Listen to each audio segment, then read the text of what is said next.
안녕하세요. 파이어족장입니다. 이번 영상에서는 여러분들께서 많이 기다리고 계시는 동탄대방 2차에 대해서 말씀드리려고 해요. 지금은 동탄 디에트르로 이름이 바뀌었죠. 일단 저는 부동산 관련 업종 종사자도 아니고 부동산 전문가도 아니에요. 여러분들과 똑같이 동탄 디에트르 청약을 기다리고 있는 일반인입니다. 다만 부동산에 관심이 많고 남들보다 많은 시간을 부동산 관련 자료조사에 투자하고 있는 건 확실하고요. 어차피 부동산 공부하는데 시간 쓰는 거 좀만 더 시간 투자해서 유튜브 한번 해보자 라는 마인드로 시작했고요. 어쨌든 이번 영상은 부동산업 종사자도 아니고 전문가도 아닌 제가 그저 동탄대방 청약을 기다리고 있는 사람으로서 어떤 생각을 갖고 있는지 가볍게 들어주시면 될 것 같아요.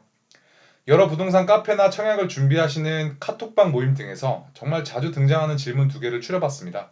썸네일에도 적어놨지만 좀 더 상세하게 같이 보실게요. 첫 번째 질문입니다. 입주 시 시세가 15억이 넘으면 주택담보대출이 불가할 것 같아서 걱정입니다. 이런 질문이 정말 많아요.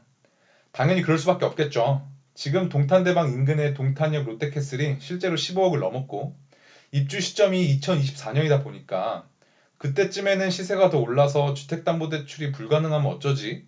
라는 걱정을 하는 건 당연하다고 생각합니다. 이에 대한 나름의 답변도 댓글로 달리고는 있지만 이 질문은 끊임없이 나오고 있어요. 당연히 그렇겠죠. 왜냐면 지금 이걸 확답해 줄 수 있는 사람은 아무도 없으니까요.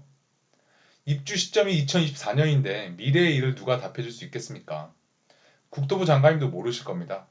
말해 준다고 해도 어떻게 바뀔지 모르는 거고요. 근데 제 개인적인 생각으로 답변을 드리자면 걱정하지 마세요. 입주 시 주택담보대출 가능할 겁니다. 지금 분양가가 7억 정도로 예상되고 있는데 만약 7억을 전부 현금으로 들고 있으면 걱정 안 하겠죠. 근데 그런 사람이 몇 명이나 있겠습니까? 저는 지금 계약금 내기도 빠듯한 상황이에요. 중도금도 다 대출받고 여차하면 연체까지 해서 입주시까지 버티다가 주담대로 중도금이랑 잔금 모두 내려고 하는데 저도 걱정됩니다, 사실. 근데 상황이 많이 변했어요. 얼마 전에 서울시장 선거가 있었죠. 여당 후보가 참패를 했습니다. 서울 지역 모든 구에서 졌다고 하죠. 부동산 민심이라는 것이 폭발했어요. 왜 이걸 까봐야 아냐고요. 그 전에 좀 귀를 기울여서 민심의 목소리를 좀 들어줬으면 참으로 답답한데요. 어쨌든 서울시장 선거 참패 이후 분위기를 좀 살펴볼게요.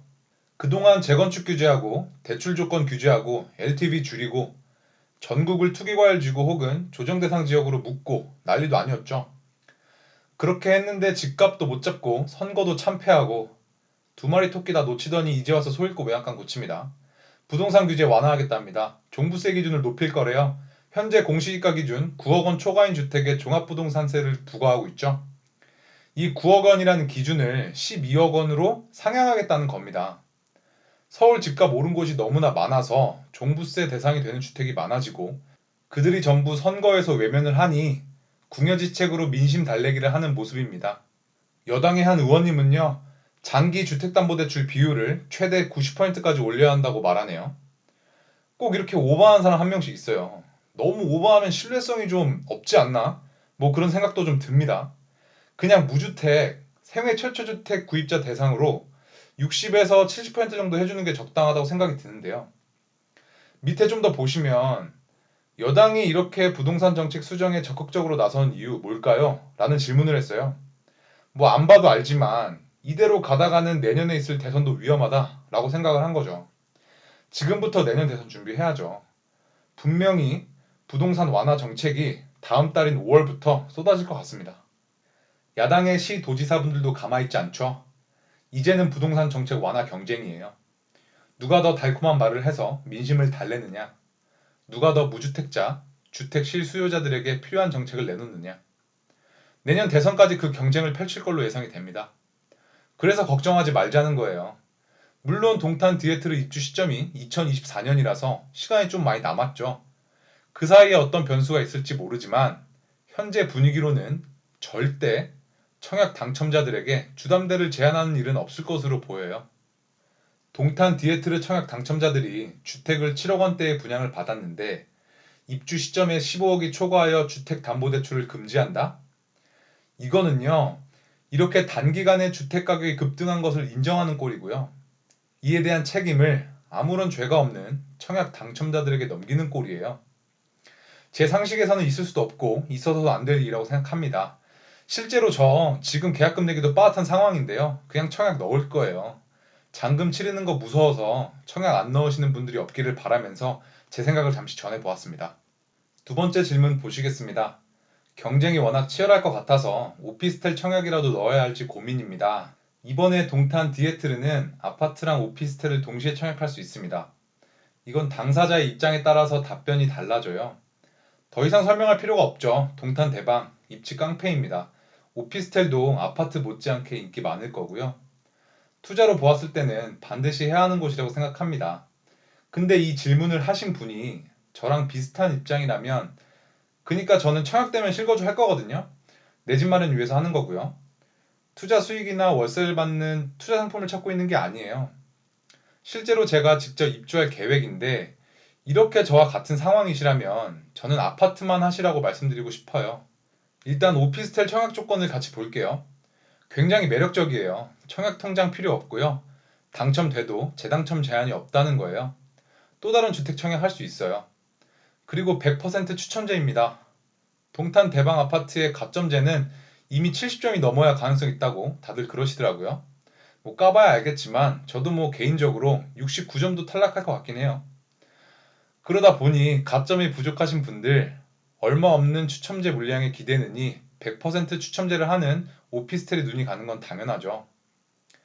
전매 제한도 없어서 등기 이후에 바로 매도할 수 있는 조건이에요. 여러모로 좋은 조건이긴 합니다. 근데 아까 말씀드렸듯이 실거주가 목적이신 분들 여기서 매력적인 조건이 있나요? 전매 제한 없는 게 여러분들에게 필요하세요? 여기 당첨되면 여기서 살 건데 다른데 또 청약하는 조건이 필요하신가요? 실제로 거주하는 것을 생각하면요.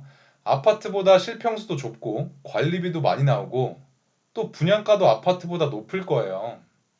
실평수도 더 작고 시세 차익도 아파트보다 적을 텐데 분양가마저 아파트보다 높게 나온다면 찝찝한 게 한두 개가 아니더라고요. 저도 처음에는 오피스텔이 아파트보다 비싸다는 게 이해가 안 됐어요. 얼마 전에 분양했던 판교 벨리자이 분양가 보실게요. 여기도 동탄 디에트르랑 동일하게 아파트랑 오피스텔을 동시에 분양했던 단지입니다. 실제로 같은 면적을 기준으로 했을 때 아파트는 6.2억에서 6.6억 사이로 나왔고요. 오피스텔은 7.5억, 7.6억으로 나왔습니다. 이게 아파트는 분양가 상한제 적용을 받는데 오피스텔은 분양가 상한제 적용을 안 받아서 건설사가 책정하는 가격으로 분양을 한다고 합니다. 더 상세히 알고 싶은 분들은 판교 벨리자의 분양가 검색 한번 해보세요. 이제 다시 정리를 좀 해볼게요. 자주 나오는 질문 두 가지에 대해서 얘기를 해봤는데요. 첫 번째는 입주 시 주택담보대출 가능할 것인가? 네, 가능할 겁니다. 저는 별 걱정 안 하고 있습니다. 오피스텔 청약해야 할까요? 수익형 투자 상품을 찾으신다면 오케이. 실거주라면 아파트만 청약하시고 떨어지면 다른 단지를 노리시는 게 나을 것 같습니다.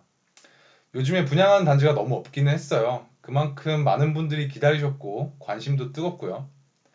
아무쪼록 이 영상을 보시는 분들 중에서 많은 분들이 당첨되기를 바랍니다. 여기서 영상을 마무리하도록 할게요. 이 영상이 마음에 들거나 도움이 되셨다면 구독과 좋아요 부탁드리고요. 저는 다음에 더 좋은 영상으로 찾아뵙겠습니다. 감사합니다.